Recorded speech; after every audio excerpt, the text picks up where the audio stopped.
Do you believe in the general philosophy of having a positive mindset, but you don't know how to go there? Because the people with the positive mindset aren't you. They don't have the struggles that you're facing in your life right now, and they just don't understand how hard it is to get out of that negativity. Today, I'm going to share a simple trick to help anyone finally get into a positive mindset so they can start having more success in their life. Let's do it. Have you heard people talk about having a positive mindset and you think, oh, baloney, you don't understand my pain, my trial. If you had my life, you wouldn't be able to find anything positive. Well, today we're going to talk about how to find positive things in your life, no matter what your circumstances are, and how we can transform anything that happens in your life to a positive so that you can start attracting more positive things into your mind. Let's get started. Like any good tool, this one is super simple and easy to remember what it looks like. I'm going to have you imagine a mountain. And in the beginning of your journey, you are on ground zero. You haven't done anything. And say your goal is to go to the top of the mountain. Let's call it 100%.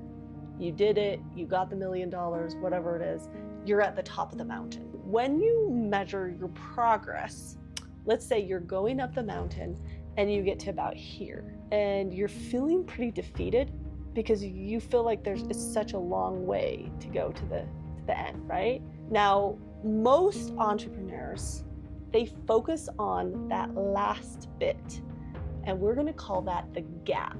They focus on what they don't have, what they didn't reach. If they had a goal of reaching 10,000 that month and they only got to 8, they're gonna worry about that $2,000 they missed. All right, that is focusing on the gap. The dangerous thing about the gap is the more you focus on the gap, the more you create gap, because our subconscious mind naturally goes to things that we focus on. And when we're focusing on the gap, it's going to create more gap. Now, good thing for you, I'm going to teach you how to get out of the gap. So if you were measuring yourself against the top of the mountain, what you're going to start measuring, instead of from where you are to where you want to be, you're going to measure where you are to where you used to be. That is called the gain. So if you've only made it to 80% of your sales quota or whatever it is in your life that you're trying to get better at, you're going to measure it from ground zero. And the nice thing about that, it's not saying something positive about the future that you really don't believe in. It's actually finding hard proof that you have been successful, that you have made significant growth in what you used to look like. And we're going to call this measuring backwards. Instead of measuring forward where we want to go, we're going to start measuring backwards in where we used to be. Now, one of my favorite things about measuring backwards is we don't have to try to come up with something that's positive about the future that we don't believe in. We're actually measuring things that have happened. We're measuring from where we used to be to where we are now. Now, I know you're thinking probably at this point, but you don't understand. I've had failure after failure after failure. Well, the wonderful thing about measuring backwards is everything in life is either of these two things. It's either a success or a learning.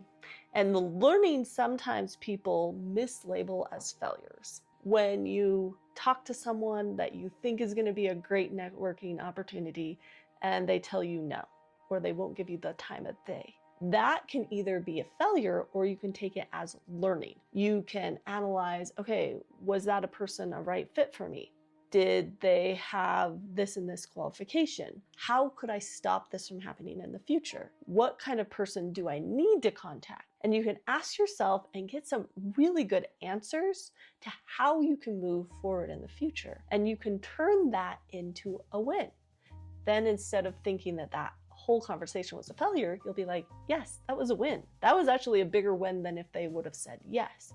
Because now I know in the future moving forward what I need to avoid and what I need to go for. Now, P.S. If you're wanting to know more about the gap in the gain, there is a book called The Gap in the Gain.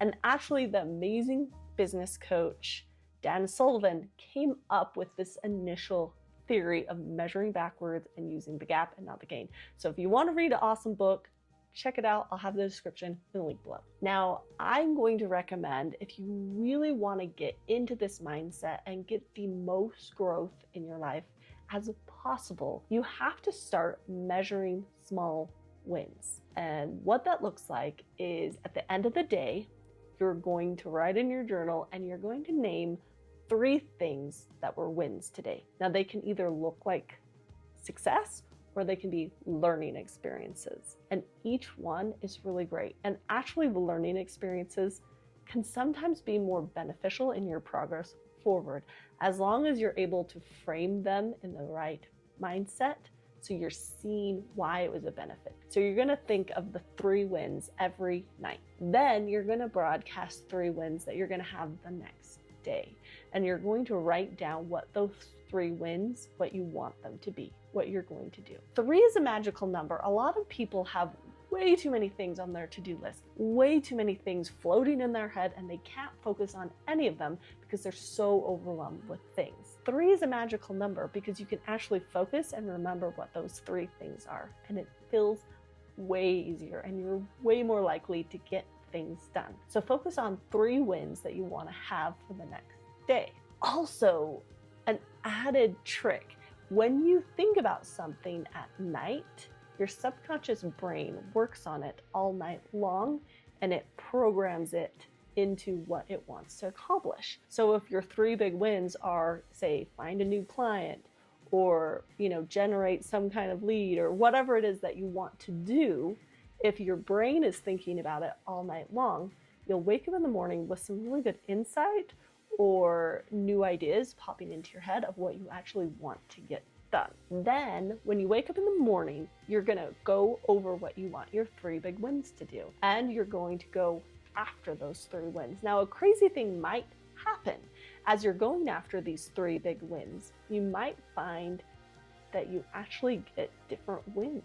Some of them might be even bigger than what you were expecting. Some might be things that you weren't even had on your radar for growth and for success, and they come in and you're like, oh, that would be even better. Those things are going to happen because your subconscious brain is going to start trying to get you more wins.